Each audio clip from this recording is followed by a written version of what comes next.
Here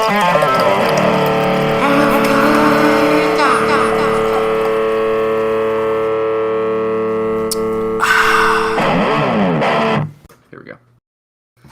Hello, welcome to the first episode of the podcast where we talk about our favorite pieces of pop culture entertainment, be it in the form of movies, TV shows, video games, comics, whatever, and we discuss and try to convince the other person to hop aboard. My name is Stefan, and this is my co-host Nick. Hey! That was wonderful. And this is Half Cut. That was nice, eh? Sounds really good. That sounds amazing. I know, right? Oh. Do you have to do it again because I talked over it? No, I like the raw effect. Sounds pretty good.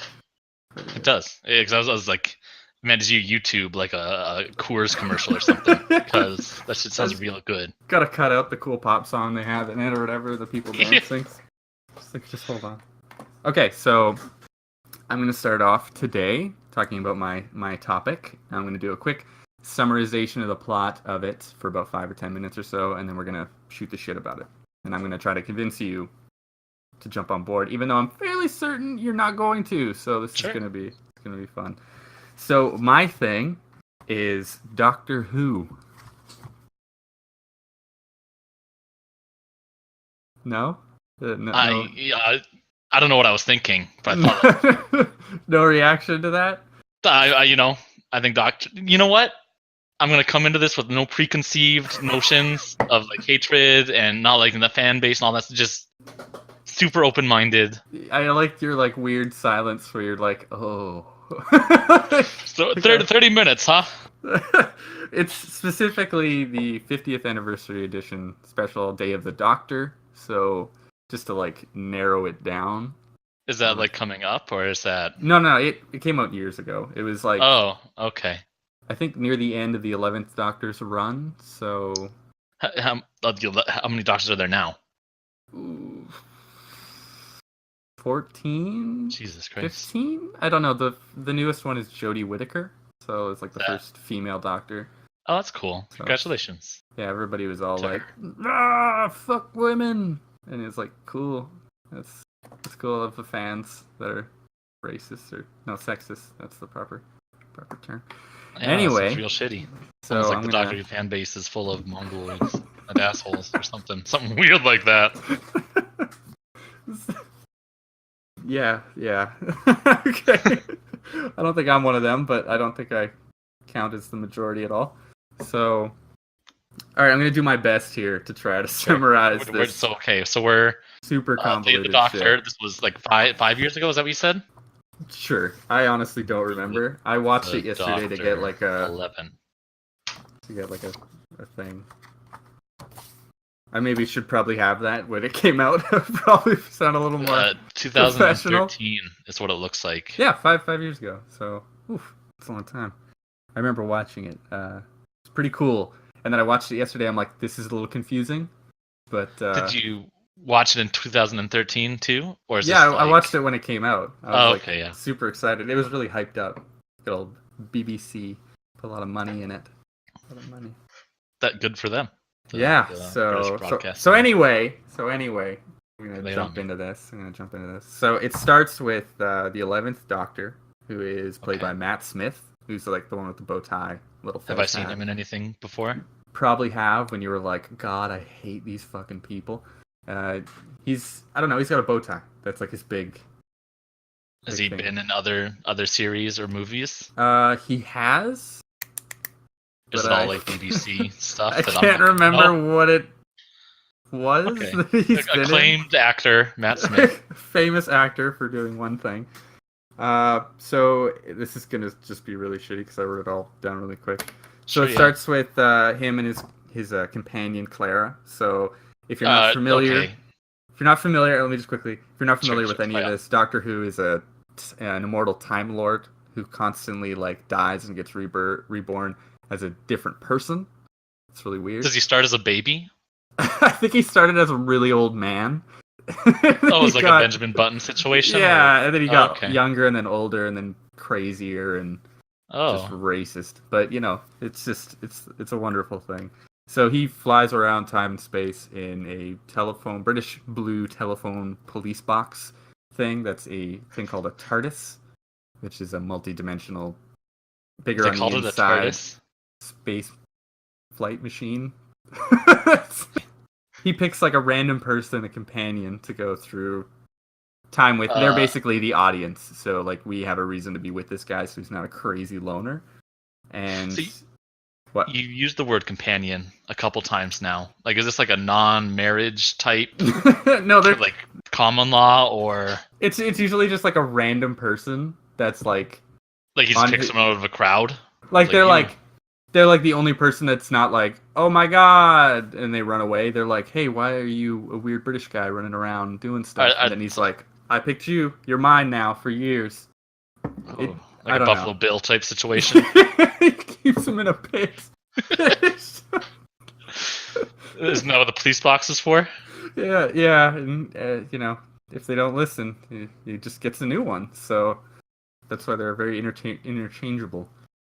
But So they're like a sidekick, like an everyman sidekick. Okay. Yeah, mostly it's just one other person. Sometimes it's like two people. It's hard to explain. Like a split personality type situation, or no, it's like a two-face thing. You just like split them down the middle. So no, there's like the 11th Doctor. His famous companion was really should have this information, but I'm forgetting it right now. It's the girl who plays Nebula in Guardians of the Galaxy. Oh, the blue one, yeah. Yeah, Karen Gillan. It's not Rose. Is it Rose? Oh, it could be Rose. It's not that, but anyway, she was on it with the 11th, and her boyfriend showed up, he's a pretty cool guy. He's been in some things. I think he's really funny. Rory is his name in the show. Weird, I know that. But they were like a two companion thing. So they were dating, but they were like companions with the Doctor. So none of this matters. I'm just kind of like going off here. But yeah, it's related to the Day of the Doctor number. Yeah, let's actually 11. Get into the plot of this. So, all right. So it starts with the 11th Doctor and Clara wanting to have cocktails on the moon, where they get picked up by UNIT, which is a British. It's called the Unified Intelligence Task Force, which is like a thing throughout. I think it's like the 60s up, where they work with the Doctor for like the British government to help fight aliens and shit. Mm-hmm, okay. So apparently he got a message from Queen Elizabeth I, and they see this like the unit needs him to help solve something about this like painting that is she dead? Yeah, dude, she was like 15. I actually have it written here. It was 1562 when she was. Oh wow! Involved with the Doctor. She's in a message like forward in time. Yeah, no, it's like an old thing they left with. Like they were breaking into a tomb or something, and there was a letter from Elizabeth I, like that kind of deal. Like not exactly, obviously. Well, it's like give this to him on this day at this time, kind of a thing. And yeah, in 300 years, 500 years, you dumbass. 500. There's no way, dude. Like. As soon as that lady died, like I would have cracked open that letter. Some guy's like, well, let's just check this out. Fuck that lady. Yeah, like 500 years, like you're not gonna be alive long enough to know what's in that letter. British people are weird. There's a dude who, like, in one of the early ones I watched, he was like protecting the Queen, who wasn't that, it was Queen Victoria, and some crazy werewolf monster was running down the hallway, and he's like, yeah, I'll give my life for this lady, to give her 2 seconds of time to run. And he just got torn to pieces. And British people are weird, They're just like that. It's just what they do. So I can't disagree. Okay, so he's got a message. They got a message from 500-year-old message from the Queen. Right. Yeah, and she's talking. I'm probably getting this wrong, but even though I watched it yesterday, I should know this all pretty well. But she's talking about this painting she had commissioned, which she didn't actually, because it's like Gallifreyan tech. By the way, Doctor is from the race Gallifreyans, just because there's going to be a lot of Gallifrey talk during this. So okay, clarify that. They're the Time Lords. A Gallifreyan is a person from Gallifrey. Yeah, otherwise known as Time Lords, which they're a little up in their own asses. Time on that. Ladies. That's too. They can do that as well. Yeah. Okay. So yeah, there's this painting of Gallifrey when it fell during this great time war, which the Doctor constantly talked about. This horrible thing that he doesn't like to talk about it, but it's like my troubled past, you know. So Time War. yeah, time war in Gallifrey, which is like the fall of Gallifrey. So Have they shown? That sounds way cooler than it's kind of cool, but there's like a message from the dead queen. We're getting to it, man. Okay. So once Sorry, he sees that, he does like kind of a flashback Mhm. where he goes to this doctor that they don't ever talk about. They don't consider him part of the 12 incarnations. So it's just an excuse to get a new actor to play the Doctor. To see if the memories of the older Doctors. Yeah, he has like all the memories of them, kind of thing. There in this, it's kind of really loose with that because it's like a weird thing where they're like, "Why didn't I remember that you showed up?" Well, why didn't the Queen just tell him instead of writing a letter? I don't know, for plot point, Okay. plot reasons, Oh, fair enough. perhaps. Maybe I'll get into it later. Maybe I won't because I don't really know what I'm talking about. But let's just jump into this. So we enter, and it shows the War Doctor is what he's called, Doctor of War. So he was this crazy badass who fought during the Time War, and he's played by the great and late John Hurt. So remember that guy? It's my favorite Johnny Cash song, but I'm going to Google John Hurt really quick. He was Ollivander. Oh yeah, he was Harry in Potter. Hellboy 2. He was the professor. Yeah. I really. Hellboy 1. He died. Oh yeah, he died in Hellboy 1. He got stabbed through the neck. It's kind of a big deal. Yeah, by the Nazi robot. Okay. Yeah. No, I'm okay. Sandman. Yeah, the Nazi guy. He's dead. Yeah, he died last year, Yikes. January.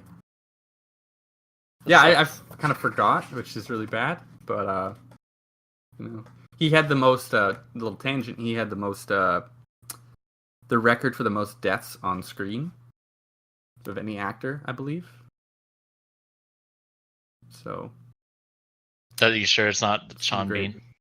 No. A lot of people thought Sean Bean, but I think he's on the list, but he's like not as close as John Hurt at all. John Hurt, I think one of his earliest things was Alien, and he was the first person to on screen be like chest bursted by an alien. Because I think it was actually like a good twist because they like tried to make it seem like he was the main character of the movie, and then he dies, and then it cuts to Sigourney Weaver's character for the majority of it. So anyway, so we see the Time War kicking off, or I guess near the end of it mostly. There's like crazy space battles. It's the Daleks versus the Time Lords, and the Daleks, little trash can people. Yeah, they're basically trash cans with what are those called? Plungers, like little plungers on their faces. And they're like exterminate. They're garbage. I hate them, to be honest. They look real dumb. They're like the worst. I actually have that written here. Daleks look stupid. That's great. So the city, they're like, the Time Lords are losing the war, basically. And so the Doctor, trying to stop all the fighting and save the universe, he steals this device, this forbidden weapon that was locked away, called the Moment. And it's like an operating system, like an AI that like gained sentience. Oh, that's cool. Like the 2020 A Space Odyssey? I guess. To be honest, 2001, I don't think... 2001, that's Hal. Yeah, Hal. That's the dad from Malcolm in the Middle as well. Exactly, yeah. That actor. Bryan Cranston lost his mind, shaved his head, and turned into an operating system. So, anyway, so he takes this thing off into a desert somewhere. I don't know where the hell it is. And it's just basically a box with a button on it that it's kind of explained and kind of not. It's just like you press this and you just kill everybody. Oh. Yeah. He's like, I'm going to kill everybody on Gallifrey. But, like, doing so, he's going to kill all the Daleks. So he's going to stop the war from happening, but he's, like, he kills his entire race. But it, like, I guess if the Daleks win, they, like, take over the universe and kill everybody because they're just insane fucking people. Or monster robot trash cans. So, I totally lost my train of thought there. So Button, kill everybody. yeah, Kill yeah, everybody button. yeah. So the moment takes the form of like it's the box in the center of the room, but then to communicate with them as like a plot device, they have it be Rose Tyler, who is the first New Who companion. She's like played by actress Billie Piper. She's the blonde one that's with David Tennant for his first run, and Chris Eccleston. So she's kind of considered the worst out of all the fans, depending, because she's kind of a bitch to her boyfriend. But just what it is. Donna Noble's the best, just my opinion. But not that you. I'm sure she's great. Yeah. So just a little thing. Rose Tyler, she near the end of her run, or halfway through, she looked into the heart of a TARDIS, and she gained the she was just unlimited godlike power was bestowed upon her. Oh, and yikes! Wow. She basically killed all the Daleks herself at that point, and created Jack Harkness. He's like a famous immortal character in the series. She made Is he him a detective? A detective? Yeah. Doesn't it just seem like a detective name? Yeah, it is. Basically, Harkness. It's probably something. You're derailing me, man. You're derailing me, and I'm having a hard enough time. I got 6 pages of notes here, and we're like not even near it. Okay. So, she got godlike power. She was amazing, and she's known as Bad Wolf, which was like a recurring Doctor Who plot thing that went up through like a season or two. It doesn't matter to get into because this is already madness. So the War Doctor is kind of he's like a downer. He's like a real I murdered billions of children. I watched them burn. He's that kind of guy. It's like you don't want to have a drink. You don't have a drink with this guy. Kind of a real downer. It's actually 2.47. Murdered a bunch of children. Like, why can't you just get over it, right? Just come on, man. Do a shot and shut up. So, so the Doctor wants to use the moment to kill both the Time Lords and the Daleks to save the universe, which I mentioned earlier. So, the cutbacks to the 11th Doctor. He reads the letter, which reveals that he was married to Queen Elizabeth I in 1562 when he was David Tennant, Doctor the 10th. So we get like a flashback to him, David Tennant, on a date kind of thing, on a picnic with the Queen Elizabeth I, played by this woman who is... He's on a date with Queen Elizabeth? Yeah, like he's just like having a picnic with her, and they're eating grapes. And is she feeding him grapes? No, he feeds her grapes. Oh, actually. Yeah. It's and not I'm typical assuming of they boned. Oh yeah, I'm sure you got lucky. As the kids say. And she's not, this sounds bad, but I don't think she's very attractive. The woman who played her, she's like really like old. I mean, no, yeah, it's like 300 years ago. Just the. So it's a great thing from me, but so you get a little glimpse into that. So he's hanging out with her, and it's actually like the Doctor was going out with her because he believes she's actually a Zygon, which is a shape-shifting alien creature that's constantly throughout the series trying to take over Earth. They're like red things with like suckers and tentacles and stuff. They're like, and it's like, this is disgusting, and I hate these things. Get out of here. Yeah, go away, Zygon. Get his Zygon. Oh, I like that. There's definitely a joke there about Zygon. Yeah. So, yeah. Anyway, so he asked her to marry him to like prove that she wasn't the queen, because the queen wouldn't actually just like be like, yeah, sure, like I'll marry you, I guess. She says yes, and he's like, haha, you're a Zygon, you dumb, stupid, ugly bitch. And he's like very certain on that, and it's actually the horse that they used to get here. This isn't super relevant, but it does come into play later, I guess. But yeah, she wasn't actually a Zygon, so he just proposed to the queen, and she takes it really like literally. So I mean, she didn't get it. Was just like a joke proposal. Yeah, well, I guess when he pulls out an alien device and he's like, "You're an alien creature from another planet," she just didn't think that was weird. So so we cue to like this chase scene where she runs away and blah blah blah, everyone's freaking out. So it's chasing them, and then they get a little separated, and then there's 2 Queen Elizabeths. So he's kind of back to square one. The one is alive right now, and one was alive before. Elizabeth I in 1562. Yeah, the second. Anyway. So one of them is a Zygon and one of them is an actual queen. So just a quick side here. The 10th Doctor at this point is 904 years old. So that comes into play. 900. Yeah, How's he alive? He's immortal, you stupid dumbass. No, but I thought they died and then reincarnated. That's their version of immortality. It's like one will die from... I don't know if it is old age at all. I think it's just like are you saying all their lifetimes added together is 904? I guess. I think they just consider it... Because it's not like he's like, I die and then I'm a baby again. It's just like, I die and then I take the form of David Tennant. A middle-aged British man? Yeah, essentially. It's kind of vague on how that works. Like, it's sometimes like it's somebody that he... So it's like... Is a Gallifrey's natural form David Tennant, or is he doing like an illusion? They're all David Tennants running around and like, fucking or is Converse. it more like oh yeah, my true form would drive you insane like some Cthulhu shit? No. So I take the form of actor David Tennant. They're all mostly just really older British guys, apparently. That's because I don't know. It's weird. It seems to be what the BBC does make it. That makes sense, right? Because most of these people are British, which is really strange in a universe with crazy aliens and stuff. But yeah, so I think it's just a collective age of all the forms that he's had, and they're really vague on that. Like if he has a certain amount of time, like they say it's like you only have 12 lives as a Time Lord. But then if the 11th Doctor was in 2013, I take it.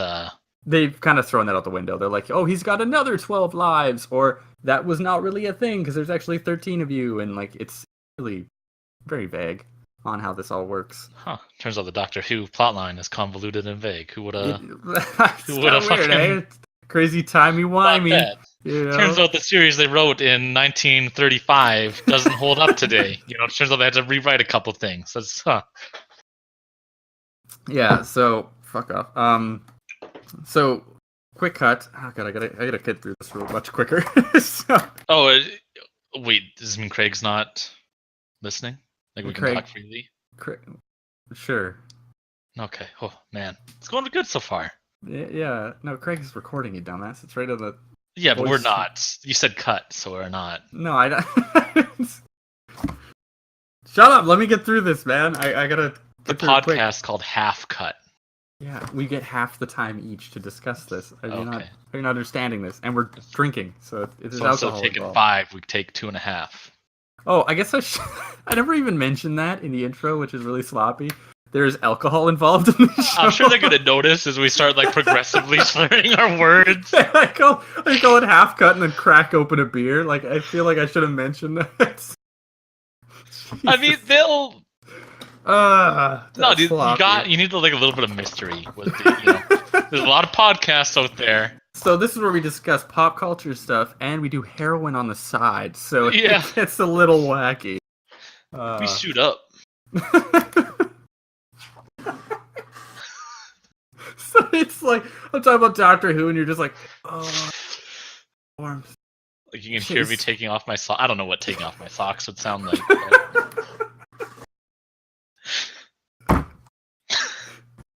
Okay, this is quality stuff here. So basically, I'm gonna cut this down because this is a lot of bullshit that doesn't really matter. Basically, they're trying to get these 3 plots, which is the War Doctor. Are we back on? Yeah, shut up. Let me get through this, man. You got the War Doctor, which is the earliest incarnation. The 10th Doctor is the next, and then the 11th Doctor. So we got 3 plot lines that they're about to merge together. So like a time fissure, portal, whatever, opens up, and the 11th Doctor's fez, those like little red weird hats. Oh yeah. Yeah, the character from the '70s show. Yeah, exactly. It's him, that little guy, just sits on his actor. head. So they throw that, it comes through the portal, and he's like, what the hell? So then we cut back to the 11th Doctor. So they see all these like series of these paintings, which are like a, what would you say? It's like a holographic. Yeah, the painting of Gallifrey. Okay, yeah. They in the archives vault thing, they have these in. There's a series of them that they got from Gallifrey, like a bunch of them. and they're basically like, it's I don't know how to describe this. You look into it, and it's basically like it's bigger on the inside kind of thing. So you look into the painting, and it looks like you're looking into an actual world. That's just like a moment in time. Oh, that's cool. Like, did you ever play Prey? Like the newest Prey? The Bounty Hunter one or System Shock 3?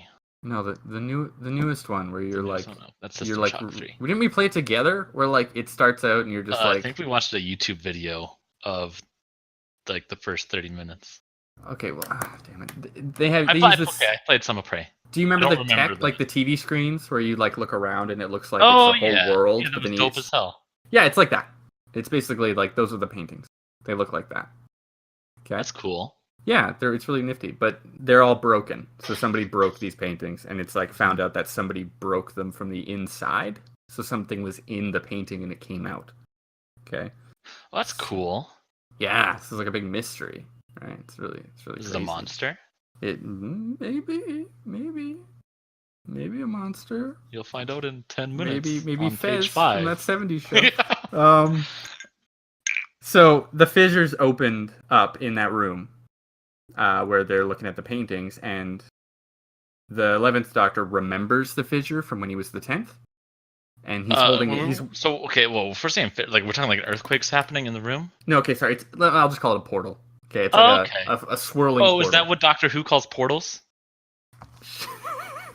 No, like is that a thing? Like, oh, it's a time fissure or something? No, they just call it that in this. I don't think he calls portals fissures. That'd be dumb. So I'm glad because it's supposed to be kind of like a fissure in time, like you know how a time fissure or yeah, portal. Okay, it's a portal, but it's a weird plot device.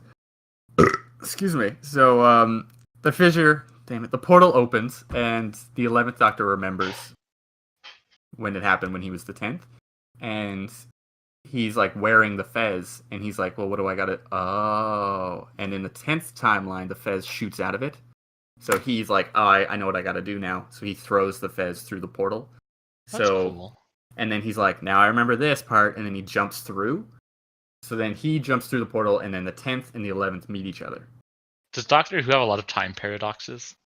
Yes, there's... paradoxes abound in this. I'm just gonna state that. Tons of plot holes. I have that written in like huge bold letters at the end. I'm like, paradox. It's kind of a problem, but yeah. So that's a thing. So they meet each other, and it's really awesome because they got great chemistry. So for the fans, it's like, oh, my favorite Doctor and the other Doctor, they're hanging out and meeting each other, and it's pretty cool. My favorite one, just to throw this out there, is the 10th Doctor, David Tennant, because he's like the one I got into it with. So is he everyone's favorite? He's a lot of people's favorite Doctor, because I think it's just like he was the big part of the new Who, like when it came out. And Chris Eccleston started it off, but he was only in it for and then David Tennant had like a 3 to 4 season run. Oh, that's cool. And he was pretty great at it. He was really chipper and fun. Seems like always like the quintessential. Yeah, he was like he's my... It sounds lame, but he's my Doctor. So whenever I think of Doctor Who, I think of... You're right, that does sound lame. Shut up, man. I tried to have a moment there. So anyway, so then they meet up. It's pretty cool. And then the War Doctor pops out of the portal as well. So then we have... So the War Doctor is the first Doctor. He's the Doctor that was the earlier alive during one. the Time War? Yes, which would be like the 8th Doctor or the 9th Doctor. So we got like those 60s Doctors, which I'm not going back to that bullshit because it's really bad. But yeah, so they all meet each other, and it's really funny because it's like the youngest actor is the oldest version of the Doctor. He's like 1,207 years old. Yeah.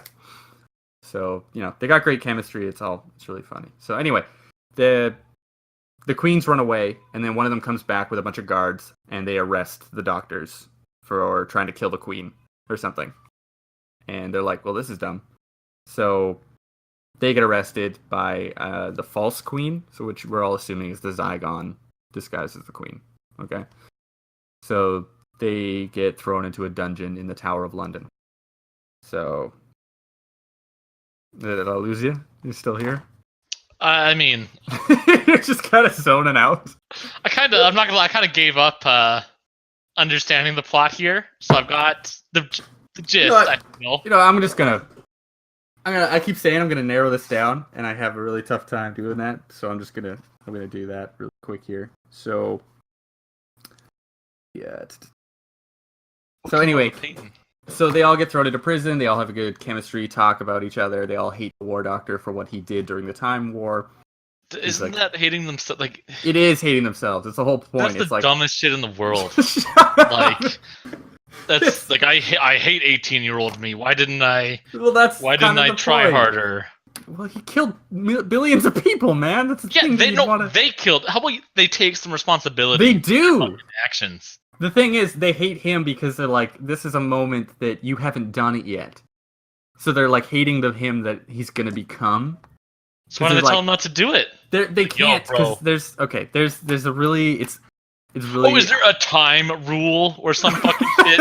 Like, this is one of the problems with Doctor Who. I find is there's these things where certain events and they never really explain it. They have to happen. They maybe have explained this and I don't remember.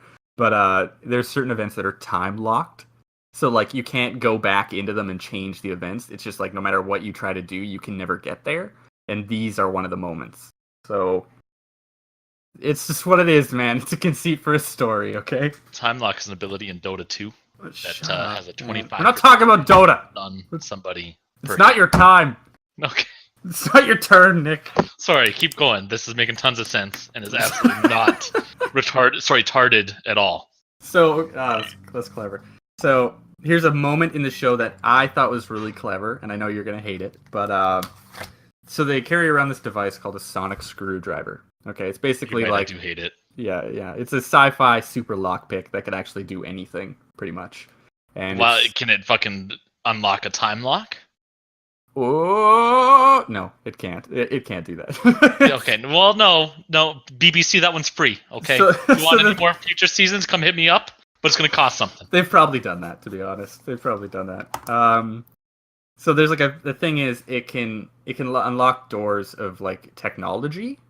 If like it's an old wooden door, it can't unlock it because it's not like advanced tech. It's just a piece of wood. You know, like you can't. It needs some kind of mechanicalness to unlock. Does that make sense at all? Like, what do you mean a piece of wood? Like an old wooden door with like a metal bar. Is a metal bar not technology? Like, is that not... Well, it's not like advanced tech. It's not like science-y electronics and stuff. Do you know what I mean? Like... So like if it's like just like a regular door lock to my door right now. Yeah, he's like, I'm fucked. I can't... Like, he couldn't get in. The Time Lord, the immortal Time Lord... He could probably do your lock, but I'm gonna just go with no, he can't, because it's not like electronic. It has to be like a computer? Yeah, because he's mostly doing like future stuff, right? So like he'll provide like a smart lock. That you would just like, and then it would just like pop up and like pop open. Great sound effects. You're welcome, everybody. And so they need to get out of this dungeon, but there's like an old wooden door, and they're like, well, it can't work. And like all we'd have to do is like we'd have to use the screwdriver to like take apart its molecular structure bit by bit, which would take centuries to do. So like the screwdriver can do anything. So they're like sitting there and they're like, well, if it takes centuries to do it, if one of us started doing the equations to get it done beforehand, because they're 400 years apart in age from the first Doctor to the last one. So one of them, shut up, man, shut up. So the War Doctor starts the thing, and then all the doctors are like, the last Doctor, the 11th, he's got it finished. So, like, they've done this magic equation that can turn this door into dust. And they're, like, super excited because it's a great idea, and they're about to do it, where Clara, the 11th companion, just walks through the door. And she's like, yeah, the door was just unlocked. Like, why didn't you guys just open the door? And it's like, haha! That's actually a funny moment in the show that isn't phasing you at all, so... Sounds like you described it really funny. It was really bad. Sounds like a laugh riot. I don't know what I'm doing. So wait, you telling us she opens the door? Yeah, she just opens the door because they didn't. She just opens the door. Oh my god! Shut up, Nick. Fuck you. Holy shit! Oh man. Part of me thought you were actually laughing there. They need to fucking Get a load of this shit. Oh my god. Okay, I need to cut this down. All right. So basically, you find out that the Zygons are trying to take over the Earth, like they always are. So the Doctor commissioned these paintings way back in the day. I don't know how. He gave them to the Queen as a gift. They get married. Yada yada yada. It's great. It's wonderful. Does that make him the king? Yeah, it would technically, I guess, make him the king, but he just leaves. So he literally gets married to her, and he's like, "Well, I'm out, peace," and then he just leaves. Okay, looks like it's great. She's something in common with my dad. Okay, this isn't that time, Nick. This isn't time for this. We're not like 20 episodes in where we can talk about our own issues. So you find out that the paintings are actually like suspended animation pods used the Zygons to wait for the perfect moment in time to invade Earth, which apparently is now during the present day. So there's like the broken paintings of the Zygons who like broke in and then hid in the archive. So then they like bust out and they attack everybody and they disguise themselves as like the people there that work there. And the leader of UNIT, blonde woman, I don't remember her name. She's like, well, you guys are going to take over the world and we can't have that. So I'm going to set off a nuclear bomb in London that'll kill everybody here, but it'll save the planet. And there's like a 5-minute countdown to kick that off. Okay. So we're almost near the end, man. We're getting there. Okay. So the doctors use the painting as well to sneak in. I don't know how that works, but they somehow do. They jump in, they stop the bomb because they make everybody forget if they're a Zygon or a human. So then none of them want to die. So they stop the countdown and save London. So yay, it's awesome. And then a peace treaty is brokered between the Zygons and the humans. So yay, we got a big alien peace on Earth. So I feel like you skipped by a lot. Like a peace treaty was brokered. Yeah, I'm not actually skipping a lot. He does a thing where he like makes everyone forget who they are, and then they all just like, well, none of us want to die, and then I guess they're like, well, we might as well be friends. So then they just write a peace treaty. Why doesn't he do that to every villain he meets? That would be great. That would be a good. You know, it would be great if he just killed everybody. Like if he just. That would also be great. Instead of like, hey, like a Batman situation where like the Joker always gets away, and he's like, I'm gonna kill 30 more kids, Batman. He's like, Joker, like just shoot him in the face. Just deal with this, you little scamp.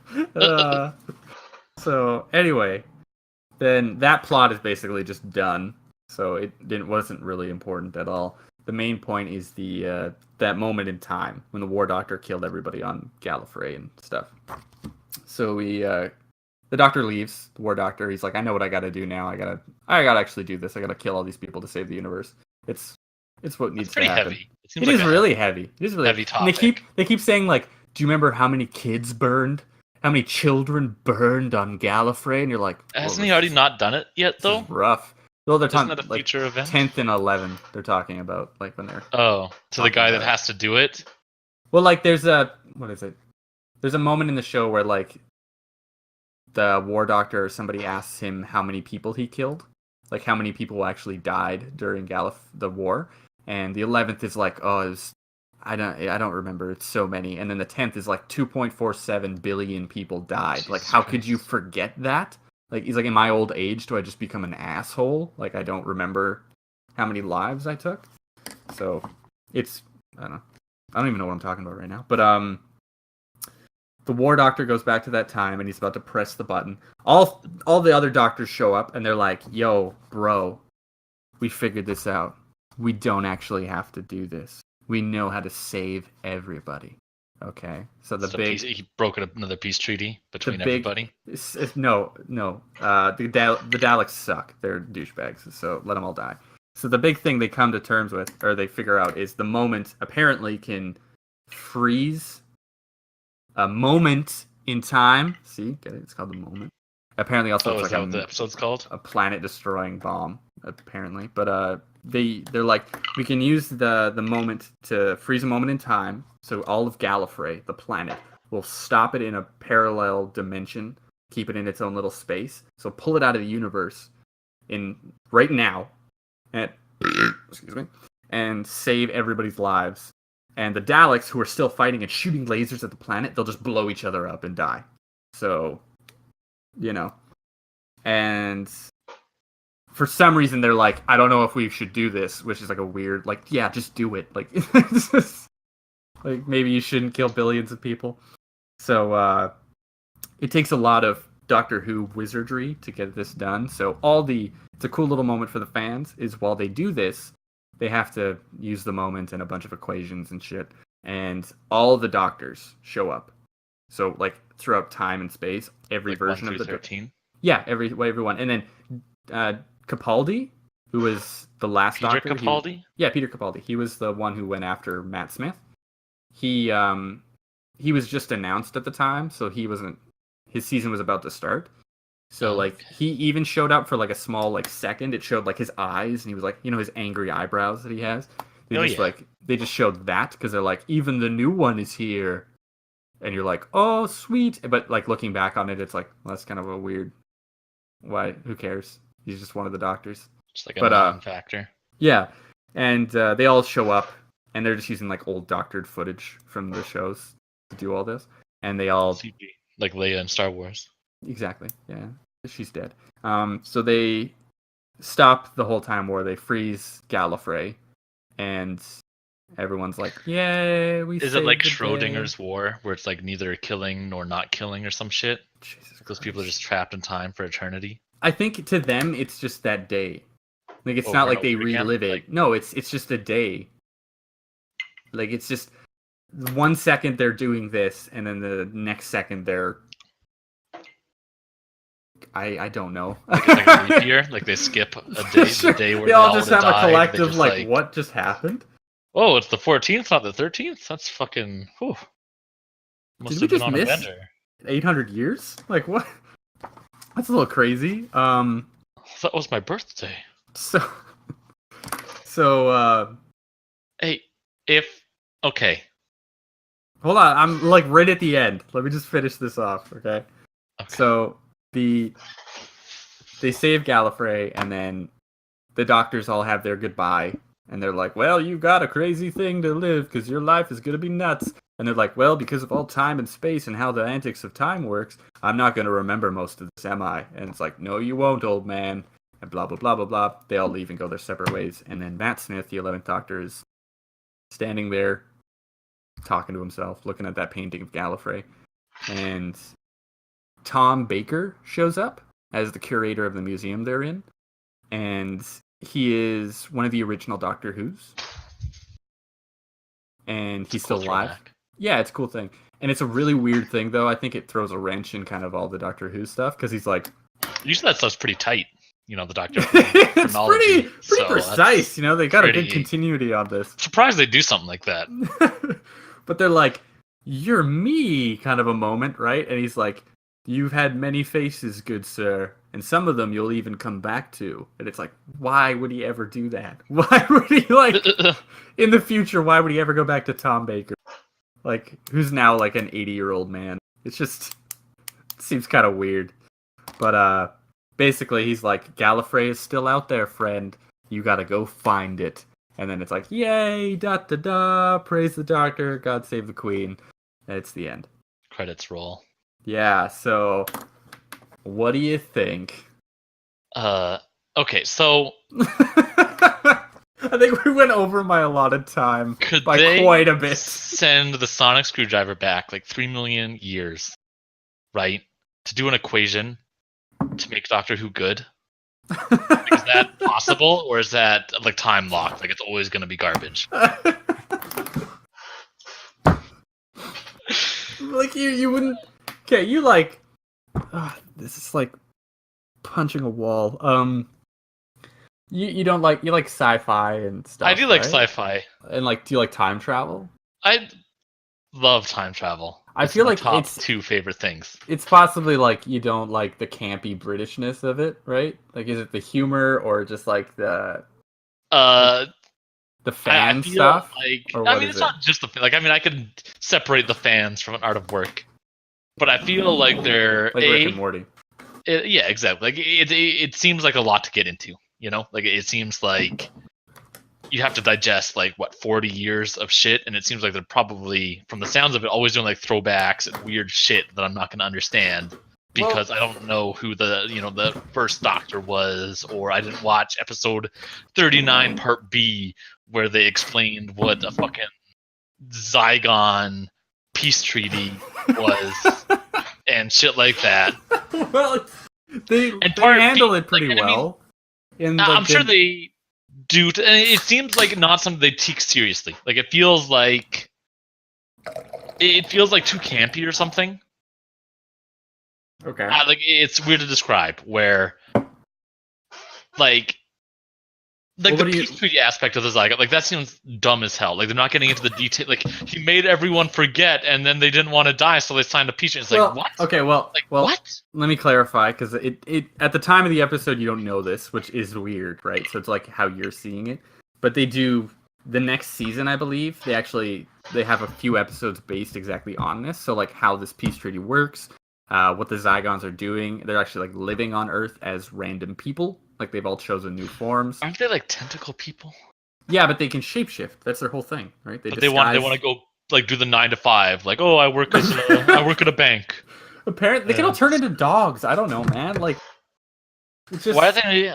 Okay, so is like Earth the only planet? Like, where are they from? See, why can't they go back to fucking Zygon? I'm gonna go out on a limb and just say that like Zygon's planet, Zygon, which I don't know what it's called. I'm gonna call it Zygon. Sure. Is gone. Like it. It's Zygon. Oh! That's what we do, ladies and gentlemen. We have fun. That's. So it's gone. So they came to Earth to do the 9 to 5 grind. Go back to their wife and kids, and are they Zygon wife back and to their kids? Sexless marriage. So wait, and just fucking live it. If they have a family, would it just be like a bunch of other Zygons disguised as a family? I don't think so. Like I think the wife's giving birth. It's like a tentacle pops out, and then it's like oh shit, fully grown I didn't man think this who went then through. morphs into a baby. Yeah, like fuck. Oh, spoilers. I'm not a human. Yeah, that's a little confusing. And then that's the other thing, because it seemed like the world or whatever, the lore is super expansive, but it seems like a lot of it is not super thought out. Like it was like, well, this is the antagonist because we needed an antagonist. I guess. Like, is there shades of gray? Like, do they ever go back to why the Daleks, like the Daleks are evil? Actually, or is it like, well, they're evil cyborgs, so Doctor Who has to fight them? Or is it like, well, there is a thing actually, which I thought was a pretty good episode, and I thought it was really cool, and it goes into the whole past of the Daleks. And it's there was this guy, I don't remember his name, but he was the creator of the Daleks. So he created this evil race to kill everybody. And why did he do that? Well, I was just like, man, I fucking hate everybody. Shut your mouth and let me tell you. So, okay. You're getting that part. It was a pretty, I guess, basic story, but he was a kid during this during another war, where like a race of aliens was like hunting down his people and killing them all. And he felt, I think I'm paraphrasing this and horribly remembering it. It was during the Capaldi run, but he felt like he had no power over anything, and he hated seeing that his like people were killed. So he eventually like became a mad scientist and created the Daleks to like exterminate all life in the universe to make sure shit like this wouldn't happen. But like in doing so, he becomes, the very thing he sought out to destroy. And so he just like he set out to make robots to kill everything. Yeah, because he's like, if there's no differing of opinion, if there's no different peoples fighting over each other and random loss of life, then it wouldn't matter. There will finally be peace when everyone is like, it's the Thanos situation, dude, where you just gotta remove Thanos people. only wants to kill half of people, like preserve resources. Like at least there's like, I mean, it's a shitty justification, but at least there's like something. But he's like, well, my people are dead, so I'm gonna make robots to kill every other people because Master Dalek guy didn't half cut it. Can't just put a fucking like a fucking barrel in my mouth and pull the trigger. No, I gotta take everyone else with me. Exactly. This guy likes to play the game and he plays to win, Nick, okay? Like, he doesn't fuck around. Well, he didn't win because he doesn't have a fucking... Like, couldn't he have gone dead. back in time to fucking save his people. Like, he's putting all Well, this that's- energy and resource into making literally like unstoppable killing machines. He's crazy. And in He's a world where time travel exists, he can't go back in time Well, that's a to thing when they his try people to. were alive. That's the thing they try to do constantly, where they like. I think they try to steal the TARDIS and the tech from the Doctor, so that they can like control time and space. I think that actually, might be getting this wrong, but that might be the whole reason why they're attacking Gallifrey in the Time War. So they, to like, get the time travel powers? Yeah, so they can like control all of the universe essentially. I don't know if they Sounds want to cool. eliminate all life entirely or just like control everything, but I'm pretty sure they just want to kill because they all say exterminate all the time. And there was a They cool. do. That's what Let me they're known just for. let me just throw this out there. There was a cool moment in the show that blew my mind because I've been a fan for years of when somehow Clara got her brain put into a Dalek body, and like the Doctor was like trying to find her and save her. Shut up. And she was rolling around doing stuff, and she found the Doctor, and she was trying to be like, "Help me! I'm in so much pain. Like, help me, Doctor," kind of thing. But every time she spoke, the Dalek just said "exterminate." So like, no matter what she said, the Dalek would say "exterminate." So Are you like, trying to tell me they're trying to actually communicate? But they they're could be. That's the thing. Like exterminate? every time they're like "exterminate, exterminate," and he's just killing them all. It could be like, "Dude, I need help. Like, please help me." And they're just in pain or something. But I guess it doesn't really answer the fact that they're shooting people and killing them. But maybe some of them were actually like, "Please help me." So I just thought that was nifty because it's like, oh, that's a cool little twist on the Dalek thing. Does Doctor Who have like a writing team that shifts every like 2 years or something? Well, there's the Russell T Davis. He wrote the original New Who line for Chris Eccleston and David Tennant, and then it switched to Stephen Moffat, who is like a very it's really cut down the middle. Some would say a half cut. The phrase doesn't work there. But fans are kind of divided over if they like him or not. He wrote Sherlock, I believe.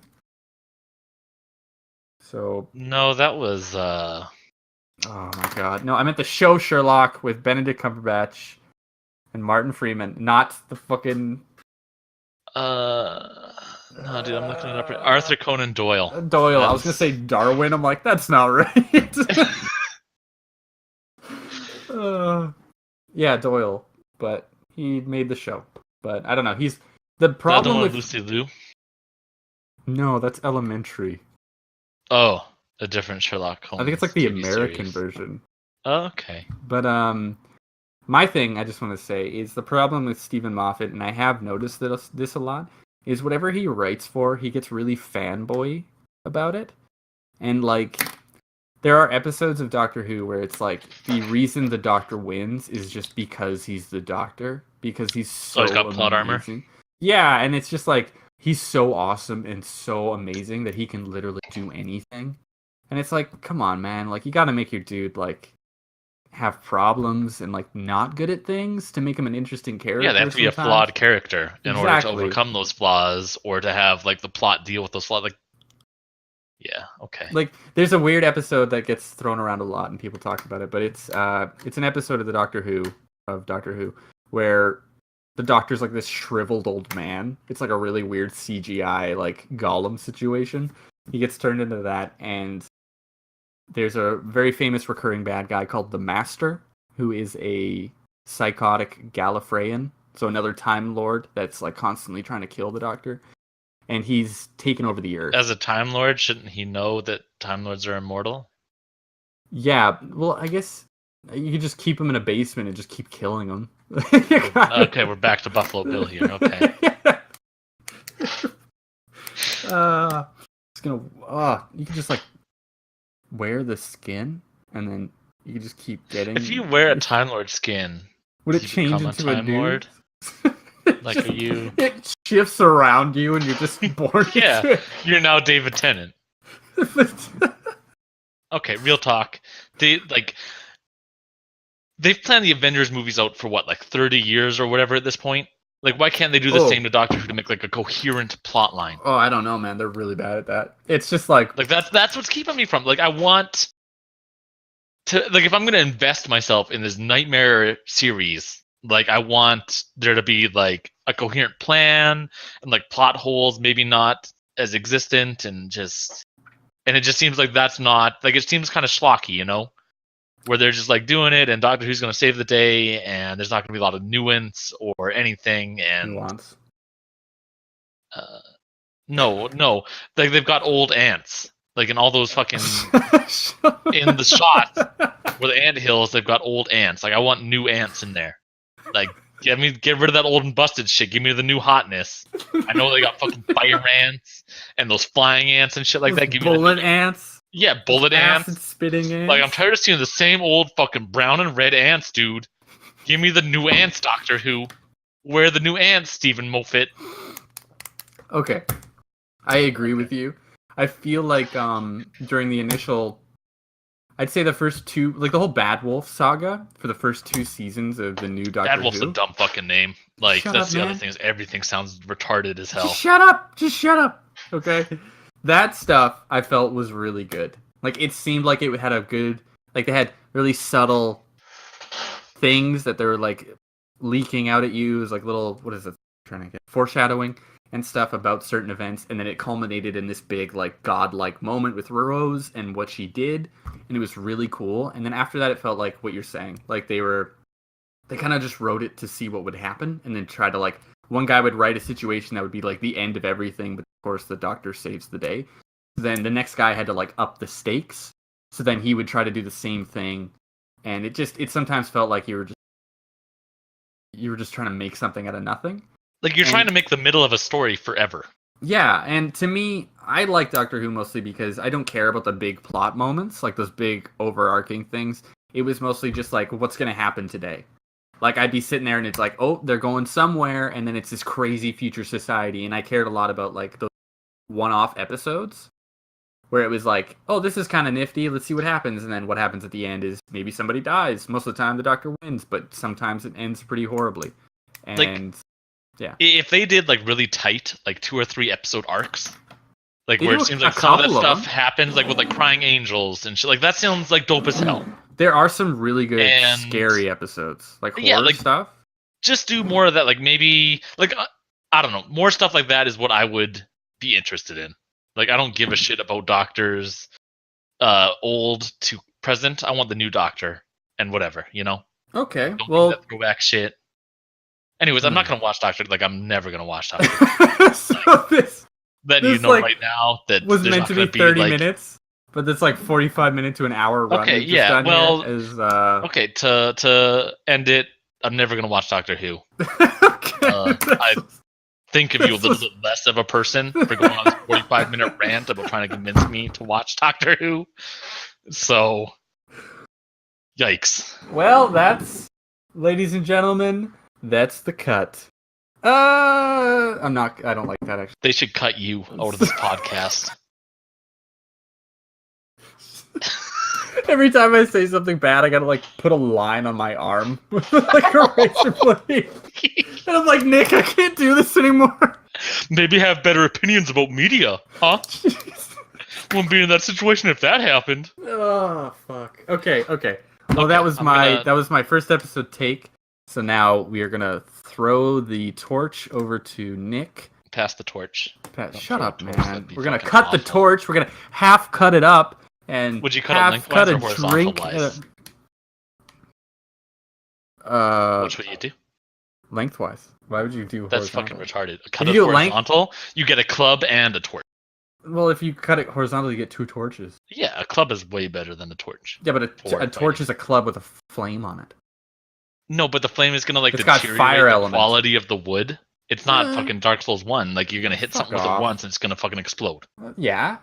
What would you rather have? Would you rather hit something with it and it explodes and lights on fire? Or would you Okay, just yeah, like to that's not gonna happen. What the weebly fuck? hit Like, them? what kind of nonsense is Doctor Who filling you with where you think you're What gonna if- hit something with half a torch? What and if it's they're gonna wearing a really explode? shaggy outfit with a lot of What if wool? they're covered in gasoline? Like they're Exactly. wearing a gasoline What if- outfit What today, if they just and fell it into a just pit of oil and what if they're just goofing around and then they trip in a puddle of gasoline and what are you gonna Do you ever see the Spawn movie?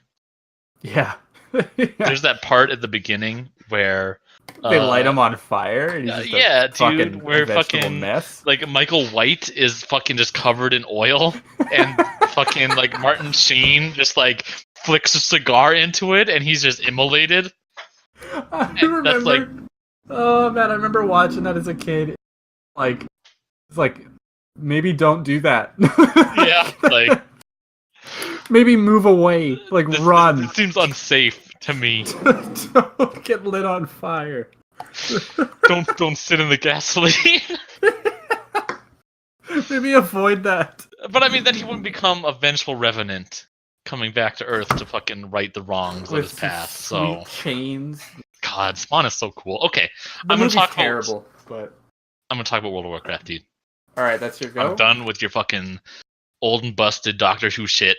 World of Warcraft is the new hotness after 18 years. Okay. They're coming out with new expansion. The expansion is Battle for Azeroth. Okay. And they're putting my boy, let me tell you, they're putting the war back in World of Warcraft here. Whoa, man, you're good at this. Yeah, no, and so they over the past I'm gonna say 2-3 weeks, they've been putting all these cinematics and shit, and they've been hyping stuff up. And so Sylvanas is the new war chief, and she's my girl. She's back from Warcraft 3.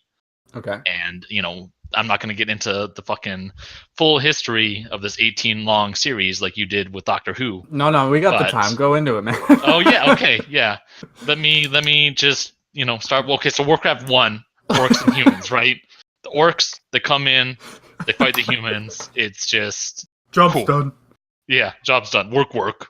Yeah, exactly. But anyway, okay, so Battle for Azeroth, they're coming in. Quickly though, sorry to cut you off. Sure. Just for all the amazing listeners out there that we have, so just a quick. Several of you. Who is Sylvanas?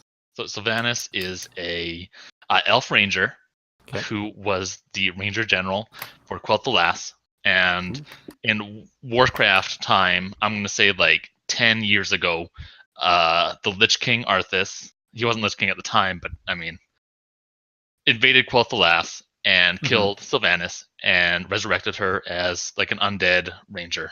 Wait, if he wasn't the Lich King at the time, how did he resurrect her? I mean, he was a Death Knight at the time. He just wasn't the Lich King. There was a whole thing.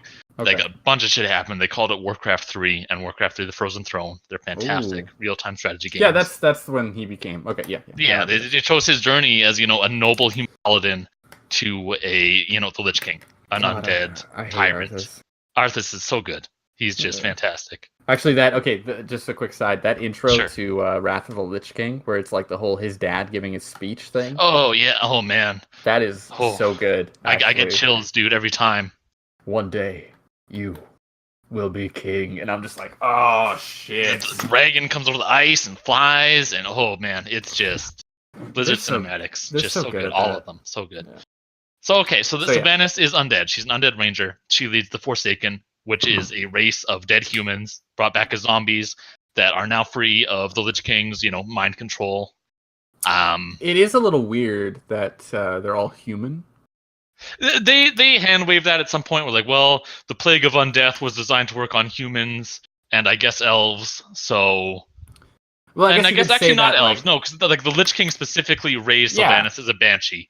Originally in Warcraft 3, humans were raised with skeletons and ghouls, and elves were raised as banshees because it was real-time strategy. They needed a banshee unit. So okay, well I guess that would make sense because it's he specifically and chose now her, there's there's some undead elves out there, but for World of Warcraft 90% of them are dead people from the kingdom of Lordaeron raised up. Okay, well then what about? I know I'm really fucking you up here, but what about Death Knights? Are they're a whole different category? Death Knights are a different category. Death Knights are warriors specifically raised by the Lich King to be Death Knights. Okay, so just like Sylvanas, essentially. Yeah, and I mean, it gets kind of hand-wavy at times, where, if you're raised as a Forsaken and you were a mage in life, you're pretty much a mage in death and shit like that. Mm-hmm. But Death Knights are, essentially hand-picked soldiers of the Lich King. Back in, Wrath of the Lich King, Burning Crusade times or whatever, when he was doing that shit. Man, this is good times. Okay. Yeah, they were fantastic times. And World of Warcraft is good again. The Legion expansion came out, and I remember it's been really good. It's there's been There's been some misses. Like there's some systems that just are not super great. Like the legendary equipment system is not the best right now. But artifacts were cool. The raids were cool. The classes are in a cool place. Game's fantastic. Okay. And so they're coming back. Battle for Azeroth launches, I think, in 2 weeks. And Sylvanas is the war chief of the Horde. Okay. She became war chief in Legion, the beginning of Legion. Mm-hmm. And so the Horde consists of the orcs, the blood elves, the Tauren, the trolls, the Forsaken, and the goblins. And the Alliance consists of the dwarves, humans, night elves, Draenei, and Worgen, who are the werewolf people. Are you gonna get into like the sub race thing at all? Okay, so I mean, like they are adding new allied races. Which if you're going to like a new continent or place, unexplored land, and there's other elves there, sometimes they'll join the Horde or Alliance or shit like that. Like, I mean, World of Warcraft at this point is so big that going through all of it and explaining everything in 30 minutes is just impossible. I'm not even going to try. Quotes. Like, I mean, Google fucking World of Warcraft lore or some shit if you want to know it. But Battle for Azeroth comes out. It's coming out in 2 weeks. Sylvanas, War Chief of the Horde, Prince Anduin, High King of the Alliance. Last week... Isn't he like 15? I think he's like 20 now. He was 5 or so, like 7 maybe when Warcraft came out, and I think canonically like 7 years have passed. It's weird. So it's honestly weird. Like 12? Like I don't fucking know, dude. He went from having like a 7-year-old child model to just being 15 all of a sudden. So it's I thought he was like a 12-year-old kid last time I saw him playing. It's Pandaria. They didn't plan that shit out that great. Okay. I mean, how could they? Like 2004 was a different time, right? Anyways, like Doctor Who level writing. Yeah, and I mean, I will 100% admit that World of Warcraft is not written painstakingly to never have plot holes and shit like that. But nobody, well, I mean, people do play World of Warcraft for the lore or whatever, but you have to suspend your disbelief because you're playing a video game, and it's mostly just to. I mean, at the end of the day, it's a game made to make you spend all your time and money on it, right? Okay. So some shit they have to retcon or do whatever. Anyways, Battle for Azeroth coming out 2 weeks. Sylvanas this week led a army into Teldrassil, which is the Night Elf homeland, and their city is the World Tree. Right? Darnassus? They got Darnassus is a city inside Teldrassil. Teldrassil being the World Tree. And originally, Sylvanas came with the intention to kill Malfurion Stormrage, who is a Night Elf leader. He's a druid. He's been a character since Warcraft 3. And he's the brother of Illidan, right? Yes, he is. Yeah. That is 100% correct. You get a gold star. Thank you. I'll collect them. And during the events, Malfurion was not killed. The orc warrior Sorfang, Varrock Sorfang, could have killed Malfurion, but did not. He felt it was dishonorable to kill someone that was, laying on the ground defenseless. He also, and to be fair, Sorfang threw an axe at him to put him on the ground, but he threw it from behind him, so it was kind of like a dishonorable dick move, you could say. So anyways, he lives. Can I say at a side here real quick? Sure. I like Sorfang. Sorfang is fantastic. He's been a fan favorite character, dude, since vanilla World of Warcraft. I remember, Alliance would lead raids into Orgrimmar in vanilla World of Warcraft to kill Thrall. And they had to avoid Sorfang because he would fucking destroy them. Yes. He had a cleave attack that would legitimately kill 12 player characters. It would just chain, he would swing and people would die. It was nuts. I was Alliance in vanilla, and I remember going to Orgrimmar and it was oh fuck, someone pulled Sorfang and we're done. You were done. Well, I'll see you guys at the graveyard. We'll see how try 2 goes. And so Sorfang, all about honor. He's been a character since vanilla. He was in Wrath a little bit and so on. Every now and then he pokes his head up. He does some badass shit and he's back, out of plot relevance. But he's pretty relevant right now. So he did not kill Malfurion. Malfurion escaped. And so Sylvanas has this conversation with a dying Night Elf where originally the plan was to occupy Teldrassil, right? Okay. There's a new resource for Battle for Azeroth called Azerite, which is Ooh. super powerful. I don't really know what it does right now, but the Horde, I don't know, I want it. Apparently, it's really powerful. Okay. So, excuse me, I'm gonna burp here. There we go. Wow, that was. Thank you for. It was a warning. low key. That was really scary. Yeah, mute your headphones, everybody, Yeah, because take it easy, was guys. coming. I'm sorry But- about that. So originally, they wanted to occupy Teldrassil and Darnassus to prevent Azeroth from leaving that port to the Eastern Kingdoms. Okay. Now, Sylvanas is having this conversation with his dying night elf, where she's saying, you can never obliterate our hope. We're still strong, and you might have won this battle, but You never end of won the a day, war. Blah blah blah. yeah, like you haven't broken our spirit. And originally, Sylvanas' plan was to kill Malfurion, ride into into Darnassus with his head, and Just everybody holding would his just be head. like, "Well, shit, they got Malfurion. Guess we're hard fucked." She's like wearing it as a helmet. Just like riding skinned. in. He's got antlers and shit, and just whoa, She's got his wings, and she's just like yeah, swinging her arms like a bird. Oh, just yeah, caw. But it did not happen that way. He lived. And Sylvanas, realizing that her plan to kind of demoralize and break the Night Elven people is not going, according to how it was planned, sets fire to the World Tree. And whoa, what? yeah, dude, she just fucking lights that bitch up. Catapults.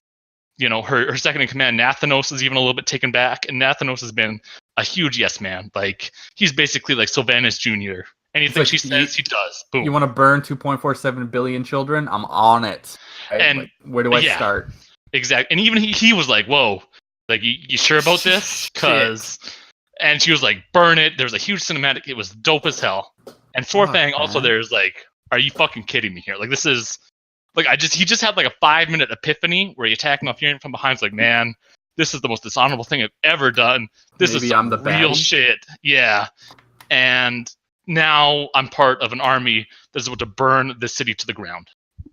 And they get quickly real. here. Mhm. The World Tree. What is the World Tree? Like, It's like the original point, I think, of, oh boy, like World of Warcraft lore gets weird.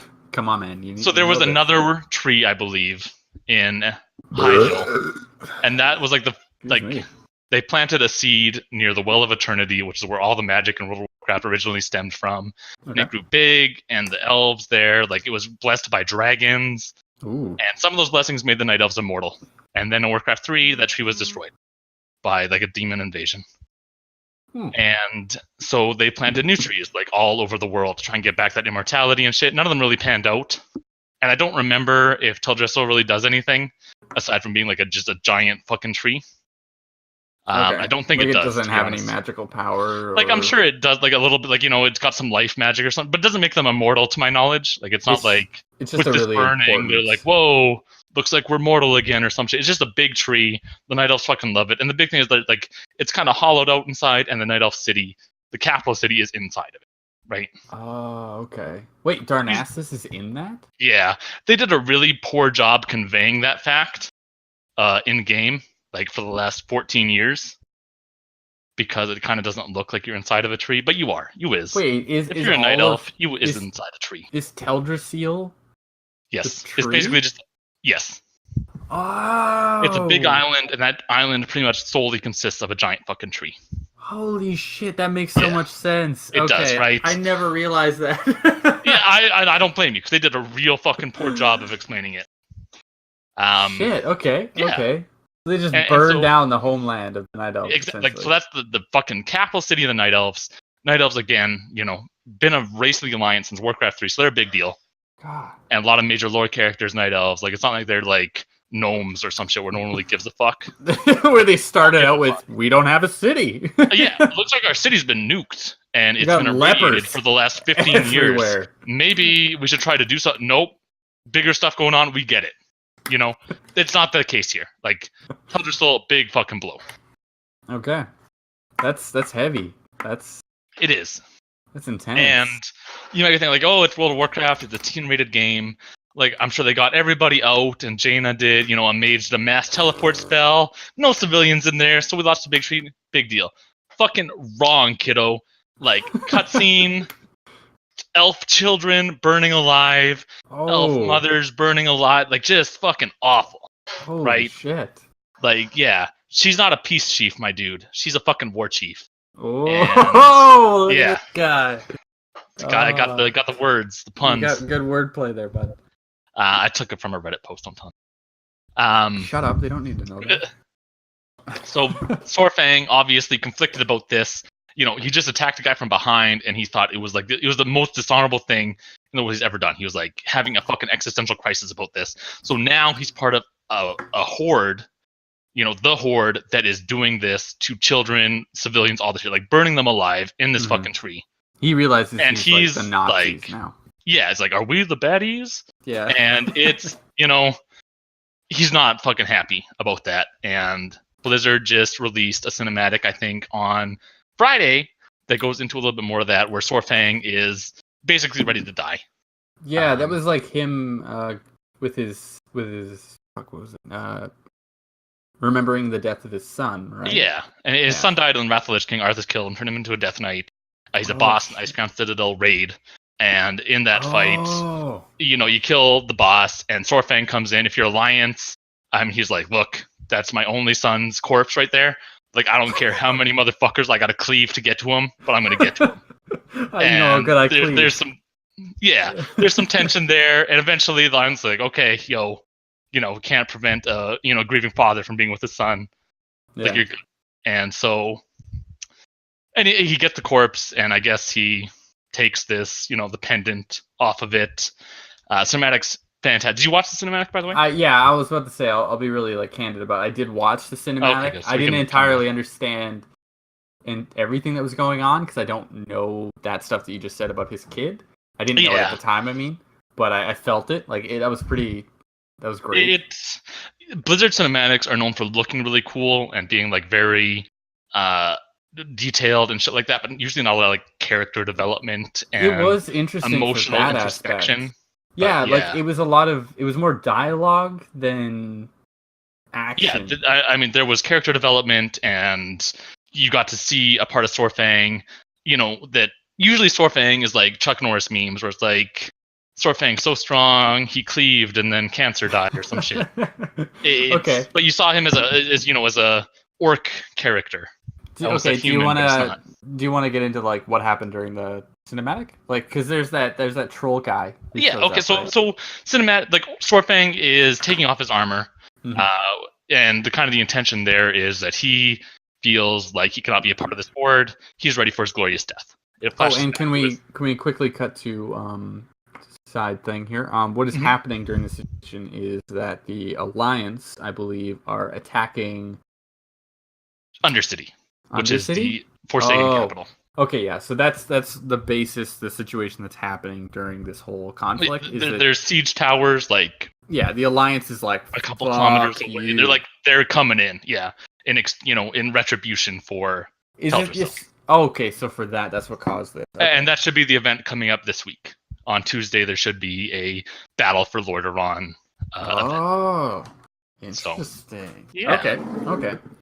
So that's kind of like the pre-event for Battle for Azeroth. Okay, so Sorfang is on, the thanks for that. Sorfang is on the battlements overlooking the Alliance forces, their siege towers, trebuchets, all that shit.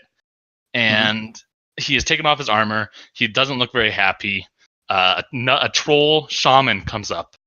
Okay. And just kind of is like, hey, you're Sorfang. You're super fucking cool. My dad fought with you in the Third War, which is Warcraft 3. Sorry? Oh, hello, man. Yeah, I'm not. Feels like it's taken to a race place. It's not. They're Jamaican. Jamaican being a race of people on Earth. Okay, yeah, glad we clarified that. Zakon, who is the troll's name, is voiced by a black man. So it feels like parodying that is just kind of wrong in general. It's not racist. I was literally imitating him. Oh yeah, imitating another race. That's never gone poor. That's never been a racist action. I'm not wearing blackface right now. Okay, yeah, you're just doing a Jamaican accent poorly. I like how we before this we're talking about like we really don't want to go territory. Yeah, and then you just went like, you know what? Fuck it. You didn't like Doctor Who? I'm fucking taking this to a weird race place. But I'm not gonna let you do that to fucking Battle for Azeroth. Okay. It looks like a good expansion. So, okay, Zakan is there. He's talking to Swordfang. He's like, man, you are so fucking cool. You attack. Like, you felled like 10 alliance in one blow. I fought with you. Like, you just never stop sucking your dick. Yeah, and he's a big fanboy. Big fanboy. And Swordfang is like, kind of like, well, I don't give a shit. You think you know me, you don't. Whatever. It flashes back to him cradling his dead son's body, chipping away at the ice on his chest, and taking a horde pendant off the body. And at this point, Swordfang takes that pendant, dips it in a bonfire, I guess, or puts it in a bonfire, grabs some of the ashes, and does like some cool war paint shit on his face. Talks about... Yeah. Would you say that... okay, so I remember from when he was with his son, and it's like his cold, dead body kind of thing, and he's like, you have... What did he say? You have attained your glorious death, my son. Yeah, like an honorable... And to me, it has been denied again. Like, with the intention... He can't die. Well, it's not like he can't. He's been around a long fucking time. He's been in a lot of like huge battles, and he has lived every time. Okay, partly so because he's super badass. Is he like throwing that honor away when he burns the thing, or is it just like his version of like, I'm gonna... I think it's like more like him getting rid of his worldly ties. Like, he does not feel like he has anything left in this world. He's getting rid of his armor. He's, burning his son's thing. He doesn't want any attachments, anything. Like, he's fucking done, dude. And let's just like that weird collar thing. Like, does that actually... Oh, it's so fucking cool. Like, it's cool, but what does it stop anything? I don't fucking know, man. It just looks like intimidating. We could talk all day about fucking World of Warcraft armor sets and how like non-functional they are. That helm is a throwback to the tier 1 warrior set, set from Molten Core. So and I think that's actually what he wore back in Vanilla WoW. So I think it's just kind of like a reimagining. So it's like his version, like his armor. Yeah, essentially, like they've updated this model for Battle for Azeroth because he's more prominent in the lore. Originally, he was just kind of wearing like a generic orc warrior set from tier 1. I gotta say, I really like the no shoulder look. Like, where he's got like the leather straps or whatever the hell it is, like his current outfit. He just outfit. looks so fucking cool. With like the ash that you were talking about from the war paint, but he just looks ready to fucking plow. Like, that's badass. It is badass. And Swordfang has always been badass. I'm glad he's portrayed in a way that's pretty true to like, he hasn't gone like full genocidal racist Garrosh. Yeah, he's not. And I mean, to be fair, Garrosh did nothing wrong. He was a fantastic war chief. I'm not gonna get into that right now, but for the record, it's a Hitler did nothing wrong conversation. What did Garrosh do wrong, huh? Nothing. Okay, I don't know the lore very well, but didn't he like speaking out of turn? Didn't he go so like full supervillain? Like, he was just like, I'm gonna kill everybody. He wanted a strong horde. He wanted a strong and powerful horde. To do that, what did he have to do? What did he do? Didn't he like... I mean, I think he took on an old god heart. Technically might have drank from, the font of an old god heart. Technically. But he was not corrupted by it.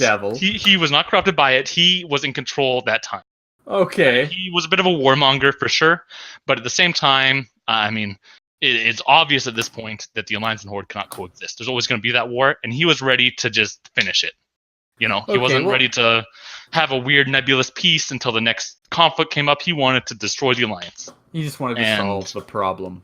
He wanted, okay, let's not take this to like some fucking Hitler analog. Like, he's a video game character. He wanted his new world, right? He wanted his new world order. Yes, he did. The rightful race. The Horde, he was fine with orcs. What's wrong with He was mostly fine with elves, and he was kind of okay with goblins. Not a huge fan of the undead. Wait, he was okay with elves? I think a little bit. Like, if the elves had bent the knee, I think he would have been fine, because the elves are like strong casters, and he was mostly an orc guy. But I know that he was like, he had a problem with the trolls. I remember like there's a whole thing with was it Zul'jin? Vol'jin. And sorry. I mean, I don't think he'd have a problem with the trolls again if they had shown fealty and been like, yeah, okay, let's fuck up the Alliance hardcore here. The troll, like Vol'jin, was very adamantly not a huge fan of Garrosh. Oh, okay. And yeah, I remember that. He was really like, fuck you, Mon. Tauren also, like, I mean, Garrosh, like, Tauren are super strong, super awesome. Like, Garrosh would have been happy to have Tauren in his army. At the same time, He killed one, didn't he? He assassinated. Okay, so his blade was poisoned. They were in an honor duel over a decision. That's not and it cool, was man. not like a mortal duel where they were aiming to kill each other. It was, he. Your best bud Hitler Jr. here kind of threw a really bad throw on that one. Okay. Like, No, dude, his blade was poisoned by another Tauren looking to kill Cairn. And so when he did attack, not mortally, the wound became poisoned and Cairn died. Oh, and it's a Khal Drogo he felt death. bad about it. He felt bad, dude. And it's like admittedly, boring. Yeah, a little bit. Wasn't like a big warrior's death. Like cut his head off. Like don't I'm laying in a bed. And he didn't want Cairn to die. He didn't want him to die. Like it was. Well, isn't that the point? It was a duel to the death, wasn't it? No, it was just like a straight up it was, I think, over either a big decision to go to war with the Alliance or like leadership of the Horde or something. And it was just a duel. Like Garrosh yielded, like he got Cairn on his back or whatever. He's like, okay, I win. I'm not going to kill you. We're good. And then the poison from his wounds kind of killed him. Bummer. The poison, which was applied by another Tauren. Okay, so anyway, we're not going to get into a Garrosh argument here. We're kind of sidelining all of this. We're going to be here for like 4 hours. So battle for Azeroth, Sorfang, ready to die. He's talking to the troll. Right. Yeah, he's talking to the troll, and he's just like, oh, well, you want my advice, don't die. There's no honor to be found here, shit like that. Don't be a and bitch. He takes off his shoulder pads and his helmet. He walks out of the Undercity, heading towards the Alliance forces with the intention being that he's probably going to die in combat. And the troll shows up beside him, also without his shoulders and all that shit. What a fanboy. Yeah, he's just... And I mean, I can't blame him. Garrosh is fantastic. Or, not Garrosh. Well, Garrosh is fantastic. But Sorfang is fantastic. I can't blame him for, fanboying out. I do just want to say, really, as a side, Garrosh, he looked so fucking cool. Just so jacked, dude. The metal jaw thing or whatever the hell I think it was just like a tattoo. And there is an allied race of brown orcs in Battle for Azeroth. And you can get that jaw. You can get that tattooed jaw. It looks super cool. Yeah, I like the red ord look. Yeah, it's fucking good. Look, but I'm a racist, so that's just what it is. I mean, I'm kidding. I'm not a racist. Yeah, we'll not go there. I'm not going to disagree with you. So Troll Zakon is beside him, ready to go out with him and I guess face death.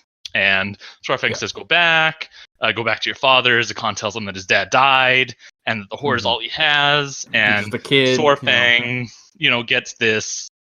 I mean, I'm not going to say like surrogate father. I'm not going to go that far, but it feels like it's building to that kind of relationship. Yeah. Right? He realizes that the Horde is not this dishonorable, warmongering, evil faction. Mm-hmm. That maybe it just lies with its leadership. And there's still a hope. There's still young people like Zakon that need him around. So and could you say that he could see his son in Zakon? Probably. That I wouldn't. I mean, at the end, there's a 5-minute cinematic. Who knows? I do think that there probably is that surrogate father-son relationship there. Maybe we'll see how they take that in Battle for Azeroth. It could build to that. It definitely could. That's definitely a direction they could take it. It'll probably end with Zakon dying and. And one of them are gonna die, and that's heavy. Yeah, and it's gonna spur that war on with the Alliance and shit. Do you think Sorfang's gonna die? Do you think that's a real possibility? Honestly, and this is my favorite part of Battle for Azeroth, is I have no idea what the fuck they're gonna do next. It seems like it would be a real cheapout to have Sylvanas go the Garrosh route, where she's a raid boss at the end.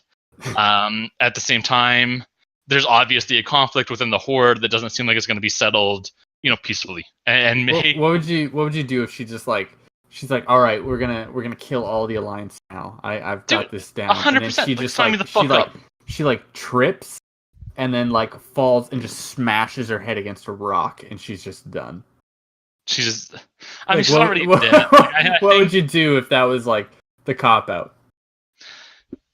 This great Sylvanas who just destroyed So the I've been subbed with World of Warcraft for the last 16 years. I started playing when I was 16.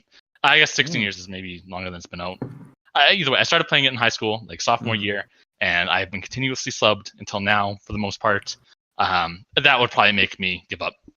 There's so few characters from Warcraft 3 left. Sylvanas, Tyrande, Illidan, Malfurion, And Did a lot of people die during Legion? Because I know so both the leader of the Alliance and Varian? Horde died. Varian died, as did Vol'jin. Fulgen was kind of a And pick me, Illidan kind though. of went into like this self-imposed exile to watch over Sargeras' jailer or something. So he's kind of just out of the picture. I remember there's something with Illidan on that. Like, wasn't he supposed to be like the champion of light? Yeah. So Blizzard, struggled a little bit where we killed Illidan in the Burning Crusade, the second expansion pack for World of Warcraft, and we killed him pretty justifiably at the time. Like, he was kind of Killed, an evil. quotation marks. No, we fucking 100% killed him. Like, he was dead. We looted his body. I got fucking his staff, the staff from his body. You cut off his the skeletal skin, dam. you wore it as a 100%, dude. ran Like, around. dude was fucking dead. Okay. Now, in Legion, they announced that, technically demon hunters become part demon or take a little bit of demon inside them, and that demons are also functionally immortal, where they have an immortal demon soul that eventually will kind of come back to life. Yeah, isn't it like you kill one and it goes back home, kind of a Yeah, thing? and honestly, like, I can't remember where the lore went, but the original Eridar planet of Argus, was transformed into a Titan, or was a Titan. The Titan inside of it was awakened and kind of corrupted by Sargeras to kind of, without going too far into World of Warcraft lore, like, some planets are Titans, and Titans being like this kind of celestial godlike race that are basically gods, like masters of time and the planets life and shit like that. Yeah, like basically they're like Titan eggs, I guess. And so Azeroth, the planet that World of Warcraft primarily takes place on, is a Titan. It hasn't hatched yet or whatever. Yes, it is. It is the Titan Azeroth. And Azerite, the resource that we're kind of competing over with the Alliance and Horde in Battle for Azeroth, is the blood of a Titan. And that's, I guess, why it's so strong or so powerful or something. Yeah. A lot of it, is hand-wavy bullshit they made up for this expansion. Like, and same with a lot of stuff that happened in Legion, like the Immortal Demon Soul and shit like that, was an excuse to bring Illidan and other demons back that we killed. Well, I feel like they've done that before, haven't they? Like with Archimond? Son of a bitch. Maybe not him, but there was that one that was the reason Arthas attacked that city. Remember when Kel'Thuzad? Oh, Mal'Ganis. Yeah, Mal'Ganis. He died and then he would just come back. Like, Dreadlords were just super. If I remember right, in Warcraft 3, like in the fucking little strategy book, it was like Dreadlords are insidious creatures. Even when they die, they transform into bats to, reform at a location later and shit like that. Like, it was always kind of weird hand wavy bullshit where. And then it went from like specifically Dreadlords to all demons. It just takes a long time to all demons, and it takes a long time to now they've got this Titan Argus that speeds up the whole process, and it's honestly a lot of bullshit, and it's never probably going to come up again until Legion 2 Electric Boogaloo and fucking Sargeras comes out of his imprisonment to help us fight the Void Lords or whatever dumb bullshit Blizzard's cooked up. So you're really iffy on this. This is great. I love it. It's like World of Warcraft at this point is like 15 years old, 16 years old. It's definitely, again, they're right in the middle of the story. They will pull out whatever they got to do to make a compelling expansion or story, or whatever bad guy is bigger and better than the other bad guy and shit like that. It's kind of like the Doctor Who thing. It is a lot, but a lot better or well done. Like it's better in a way. And it's not like honestly, it's not like it's probably the same schlocky shit where they'll retcon or change or whatever they need. The morally gray. They said Sylvanas was going to be basically just fucking set fire to a town of civilians. That's pretty gray. That's pretty. It's a lot of bad fors and against. Maybe they were bad kids. Maybe they stole didn't candy. Eat their vegetables. Maybe they threw rocks at the local black guy. Like maybe they didn't tithe at church. Like tons of fucking. Who knows at this point, right? Could be a lot of fucking options. These kids were probably hardened criminals. I think they were probably doing time on that prison aisle inside that. Get some good juvie intelligence. Yeah. Anyway, Battle for Azeroth's coming out. It looks really fucking good. They're taking it into a place, a very controversial place. Basically, after every. Cool. It is really cool. Like, I'm excited to see war back in Warcraft and shit like that. Usually those expansions have been fairly good in my experience. Like, Mists of Pandaria I really enjoyed with Garrosh and whatnot. There was a little bit of that in Wrath of the Lich King. Yeah, would you say that was like the only one where it was mostly like Alliance Horde? Because when you look at the expansions for World of Warcraft, it's not usually like Horde versus Alliance. It's like There's everybody's been got like to team pockets up. of it in other expansions. Like there was, I remember in like the Northrend in Wrath of the Lich King in like the Ice Crown Zone, there was some pockets of that. Like there's the Alliance versus Horde gunship battle, and in Cataclysm there was like a massacre at Camp Toraho, which is a foreign village that was I think raided by humans or something like that. And it's never. It was kind of at the forefront, I would say, in Mists of Pandaria, and it's Yeah, because never that's how really it been starts, since. right? Yeah, I mean that's when Thrall was war chief. There was always like a big he was I mean like the Doctor. He was a perfect character. He gets called Green Jesus a lot by fans because he's just flawless. He's a nice guy. Thrall is Like the Doctor Who of yeah, all Warcraft. the babes want to fuck him. All They the men do. want to be Jaina? Did he It's ever? Jaina. Did he ever? I don't think so. They were close friends, but Come on. and I mean Jaina at that time was also super nice. And Jaina has taken again a dark turn since Mists of Pandaria and the bombing of Theramore and all that shit. Anyway, like World of Warcraft is going in an interesting spot. Legion was a good expansion. Warlords, the expansion before, was not that good. Battle for Azeroth seems like a cool expansion. You were super hyped for Warlords of Draenor. If I remember was. correctly. I was. I mean, Warcraft 2 is also like another cool spot in my heart because it was neat. They had the old Warlords and shit like that. And in theory, Warlords of Draenor could have been a cool expansion, but it seems like some of the systems there, there was not a lot to do outside of raiding for endgame content. Okay. Like in Legion, there's tons to do. To be honest, I'm the guy who's played World of Warcraft for fucking years. Like, I don't remember how long. And I've never raided. You've never done a max level raid. I've never done a raid. And I'm bad at it. And I mean, I'm bad at it too. I raided in Vanilla and Burning Crusade, like hardcore raiding, 4 or 5 days a week, 4 or 5 hours a night. And since Wrath of the Lich King, I've been a lot more casual. Like I'll do the looking for raid stuff. If I've got a Tuesday night that I'm not doing anything, I'll do like, a looking for group for a normal or heroic. But usually I just do like world quests and dungeons and like the Mythic Plus system they designed in Legion, which is basically hard 5-man content that scales up to, be some of the hardest content in the game. But you don't need to do it with 25 or 20 other people. You can do it with, 5 of your buds. Or 4 earbuds and some random guy you found. See, that's cool. That's easier. That's accessible. But I feel like I always wanted to do like the 25-man raids kind of thing because like that's epic. It is epic, and I mean it used to be so many 40 people just like fucking throwing shit around. There's lights everywhere. There's lights everywhere. Out. People, you kill the boss, and everyone just starts like screaming and crying and. Some guy had an orgasm because he just got like a fucking epic mount, and then none of us rolled on it, and I got a 1, and it's like, fuck this. But like, raiding, like, so I raided in a 40-man guild, pretty hardcore, and it was it was an awesome experience. Like, we'd raid for 4 hours, and then some of us would go play fucking Warcraft 3 custom maps after, or League of Legends. Let's jump back. It was awesome. Like, it was a huge social experience, and that's cool. At the same time, it was basically a full-time job.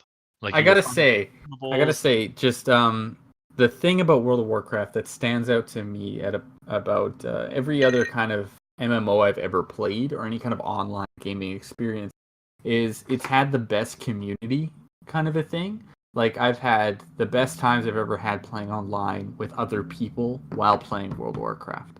World of Warcraft is very easy to pick up, and it's not there's not a lot of there's depth to it for sure, but the basic systems of casting and tanking and healing are not very hard. Yeah. And so people, like in a lot of the content, people will not be dicks about doing it wrong or inefficiently or whatever. And sometimes people will, for sure. Oh yeah, there's plenty of them. At the end of the day, the world, like the community is massive. Right? There's going to be assholes. There's going to be cool guys. But it's a community. Like it's a lot of people, and they're all there to have fun. There is a lot of people, and I mean it's a contentious topic because prior to I think in Wrath of the Lich King they announced, the looking for group where you didn't have before Wrath of the Lich King you had to manually spam trade chat. Remember those days. Yeah, you had to find a group of people to do these dungeons with you. And shit, like you had to find 5 or 10 people. Do this shit. It took fucking like 30 or 45 minutes, and we just need to tank guys. Don't leave the group. And then they did looking for group, and it just matched you. Like you were in queue for 5 minutes. Boom, you're in a dungeon. And back in the day, you actually had to go to the dungeon. Yeah, there was no. It didn't automatically teleport you. You had to mount up or get summoned or some shit. You have to if you're there first, you gotta use the summoning thing, and you gotta pull everybody in. And, you had to take charge. You had to be like, okay, I'm coming here. Meet me there. We'll summon the rest of them. Let's get this done. And it was like herding cats at times, especially with 40 people. Much. Yeah. And oh fuck. The things they've done to that system to make it more convenient to automatic matchmaking and server sharding and server sharing and shit like that have obviously made the world less connected. It used to be in vanilla Warcraft. If I saw a dude in the battleground, chances are I've fought him before. I know how you're he in the plays. same server, right? Yeah, so. There's a couple thousand people on each side. I knew a lot of the names that were more common. Okay. The PvPers, the big ones that grinded the Grand Marshal and I wore shit. Like you knew all of them by name, and if you saw them, chances are you're gonna get fucked up.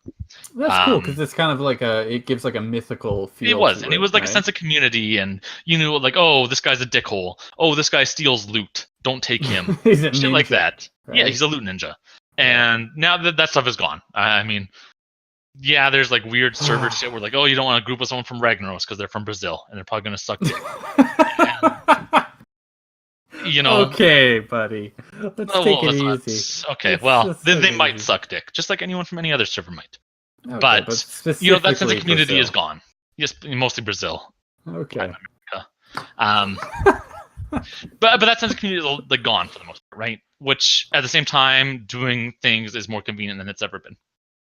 Okay. And I mean, they're adding a lot of cool features for Battle for Azeroth. They've got like island expeditions and some more kind of like procedurally generated content and stuff like that to maybe add some longevity. Really quickly here. Yeah. Not to fuck up your flow, but I feel like this is going to be a very regular thing if we keep this podcast going. We're going to have to take breaks because I need to go to the bathroom. Okay. So honestly, bad. I was kind of wrapping up about my work. Like that's kind of it. All I got. Sylvanas is dope. Anduin is dope. No.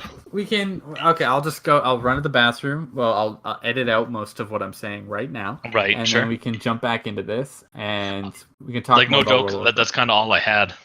I mean, BFA looks dope. Okay. Well, if you got stuff to talk about for sure, but I have to piss so sure. bad. Dude. All right, I'll be right back. If you need to, you go, and then we'll come back. I'll go piss at the same time as you piss. We're not together. Cool. It's great. We're together in this. Sounds good. All right. Welcome back. Okay. Oh, hey, you're here. Okay. I am here. Okay, cool. So we will edit out some of that and jump. Yeah, back like in. mostly like the whizzing noises I could hear from your microphone. You can hear me pissing? No. That'd be amazing. Okay, so all right, we're back. If we edited that at any point, feels dumb to say that after you said we're back. Shut up, man. Shut your Battle for Azeroth looks dope. Mouth up. Okay, PvP is probably gonna suck because it sucked from Burning Crusade onward, but actually Wrath was good. But I don't know. World of Warcraft is super hit or miss. Usually there's enough at this point, whether it be farming old raids for cool cosmetic stuff, or mounts, or battle pets, or PvP, or hardcore raiding, or just like shooting the shit with friends. Usually there's something for pretty much everybody. There's just a ton to do. There's a ton. The game's been out for like 16 fucking years. And it's the best, the most, what is it? The greatest MMO that has ever existed. It is. I mean, that's not a high fucking bar because most of them are absolute dog shit. But yeah. World of Warcraft easily best MMO of all time. Not counting, like Dark Age of Camelot and the old good ones. But I've modern MMO. never played any of those. Yeah, so. You and the other 99% of this planet. Which like Ultima Online? Ultima Online, Dark Age of Camelot, like EverQuest 1 and shit like that. They were okay games. I don't know. World of Warcraft is fantastic, though. It looks... Okay. Usually I'll play for the beginning of an expansion, and then after 2 or 3 months I'll quit until the next big content patch or some shit, and I'm still having a blast. But that's the thing, like, it's usually like when they're about to launch an expansion, it's really exciting. It is. Like they throw a lot at you. I remember just starting, they had those massive invasions. Oh yeah, and there's unfortunately nothing quite like that this time. There's war started, so PvE servers do not exist really anymore. Everything is PvE, but now you can toggle war mode, which makes you attackable and able to attack the other faction, but you're on a server shard, basically, or an instance, only with other people from war mode. So it pulls you into your own little thing. Exactly. So you can fight each other. Exactly. So people that want to do world PvP combat can. There's some rewards and shit like that. If you kill enough people, you get like a bounty put out on you, and there's supply drops, and That actually sounds really cool. it is really cool. And I mean, I'm sure eventually it'll just denigrate into groups of like 20 or 30 people all being in war mode to farm, randoms from the other faction. Of But course. for now, it's pretty cool.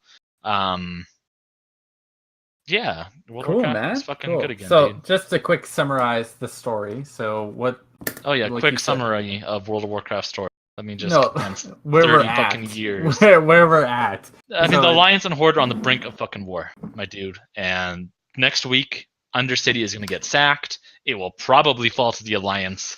Yeah. I know now some spoilers here for Battle for Azeroth. So that if you're listening to this, you're probably the only person. But Thank you, Greg. you don't for want to be. listening. Yeah. Thanks, Greg. You're a real fucking MVP, real champ.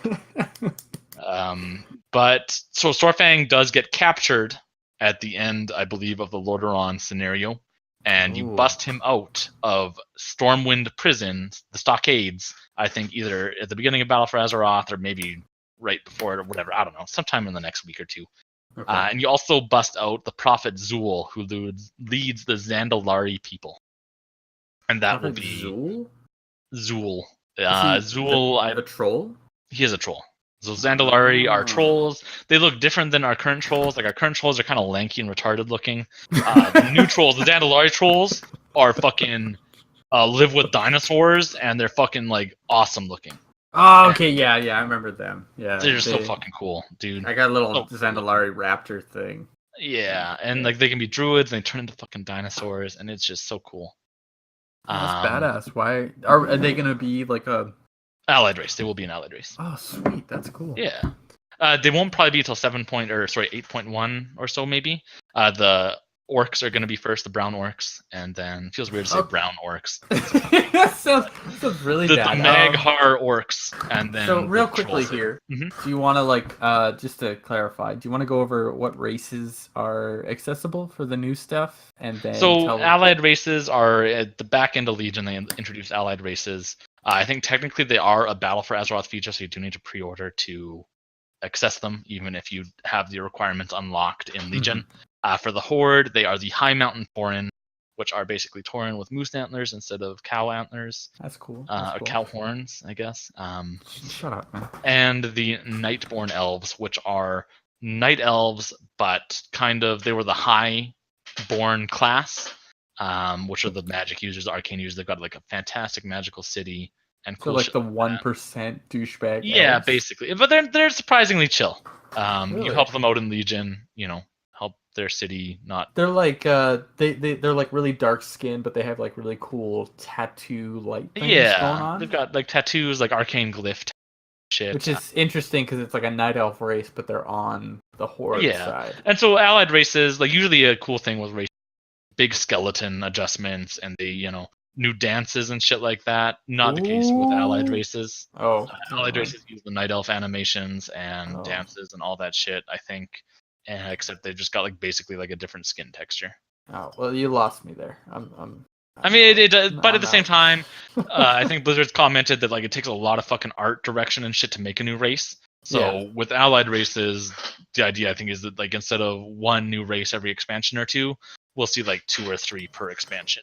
Like I gotta say that is pretty cool. That instead of like you're saying like we have 1 or 2 new races, we have like a ton of different kind of sub races, which are like the same kind of thing, like night elves or nightborn, but they're on different sides, different or they customization look different. options, and like people have been asking for brown orcs, Maghar orcs, since Burning Crusade when they were introduced. They're like, well, why don't just give me a skin change feature that I know I've wanted that brown. Actually for a while too. And same with the Dark Iron dwarves. Well, okay, if I can be a dwarf, let me be a fire dwarf, and shit dope. Like that. And now they've kind of finally got a good way to do that. The Alliance has the Lightforged Draenei, which are Draenei that were still on Argus. They are 100% champions of the light. They've got like kind of like gold looks. They're more pale, I think. Like gold tattoos typically. They look really dope. I think like I've always been a fan of the Draenei race, and they look awesome. They look dope as hell. Those Russian squid people. Yeah, they're just fantastic. Squid goat people. Squid goat people. Yeah. And they also have the Void Elves, which are blood elves that research the void and kind of became like void infected. They're led by Ilaria Windrunner, who is the sister of Sylvanas and also a Warcraft 2 hero. And she is like void infested as well, or whatever. I remember her. They did a series of what would you call them? They were basically like little stories that they had they did for like Ilaria and her husband, I believe. Turalian, I believe, yeah. And they're both Warcraft 2 heroes. They've been doing like little animated shorts, I guess you could call them, for characters for the last... I think they started them in Warlords off the top of my head. They did like one for each Warlord and some Draenei characters and shit like that. And they were really well received, so they're doing the same for, in Legion and also going forward into Battle for Azeroth. Battle for Azeroth has the Warbringer shorts, which Jaina is the first one, and the Jaina one is fantastic. It's got the song. I haven't checked those out yet. It's so cool. I got like little goosebumpies at the very end. It's basically like a sea shanty. So Jaina's story in Warcraft 3 was pretty much 100% a big fat belch. But actually, no, it was really fucking good. Her dad is the admiral and leader of Kulturas, which is an island nation with like a big navy and shit like that. Oh yeah, okay, I remember them. Yeah, and so her dad, Dalen Proudmoore, hated the fucking orcs because, well, Warcraft 1 and 2 happened. Racist. Warcraft 1 and 2 happened, and I mean, there's justification for hating orcs and shit like that. They're a race of people that you just dislike. So, yeah, and I mean, they've in the past they were obviously like at war with each other and all that shit. So it's kind of like how the Nazis hated the Jews. Okay, well, no, I'm not even like 100%. You're 100% correct.